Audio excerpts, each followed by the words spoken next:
తక్కువ ఖరీదులో దొరికేటువంటి ఆహార పదార్థాల్లో ఈ మిల్లెట్స్ అన్నీ ఉన్నాయి కదా, జొన్నలు, సజ్జలు, రాగులు, అరిగెలు ఇవన్నీ ఉన్నాయి కదా, అవి ఎంత అద్భుతాలంటే వాటి పై పొర నుంచి లోపల సెంటర్ దాకా చూస్తే ప్రతిసారి పొరలుగా డైటరీ ఫైబర్ ఉంటుందండి.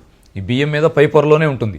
కానీ మీరు సజ్జ తీసుకోండి, జొన్న తీసుకోండి, ఆ మిల్లెట్స్ ఏవి తీసుకున్నా సరే వాటి లోపల పొరల దాకా ఫైబర్ ఉంటుంది. దాంతో ఏమవుతాయంటే మీరు ఆహారం తీసుకున్నప్పుడు అవి ఒకేసారి అరిగిపోయి గ్లూకోజ్ని బ్లడ్లో కలపవు, క్రమంగా అరుగుతూ ఉంటాయి.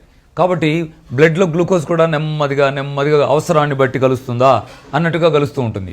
సెల్స్ రిసీవ్ చేసుకోవడం తేలిక, మనకి ఉత్పత్తి అయ్యే ఇన్సులిన్ దాన్ని ఇట్లా ఇచ్చేయడానికి సరిపోతుంది. ఎక్కువ గ్లూకోజ్ వచ్చే ఛాన్స్ బ్లడ్లోకి ఉండదు. ఇవన్నీ కూడా ఇండైరెక్ట్గా మీరు షుగర్ని తగ్గించుకోవడానికి నీళ్ళు ఎలా ఉపయోగపడతాయో 30% అని చెప్తామే, అలా ఈ డైటరీ ఫైబర్ ఉండేటువంటి ఆహారాన్ని తీసుకోవడం వల్ల మీ షుగరు మీరు చాలా వరకు తగ్గించుకోవడానికి ఉపయోగపడే దివ్య ఔషధంలాగా ఏం మారిపోతాయి. మా వద్ద లభించే pure, natural and organic product కోసం 9666298882 నెంబర్కు వాట్సాప్ చేయండి.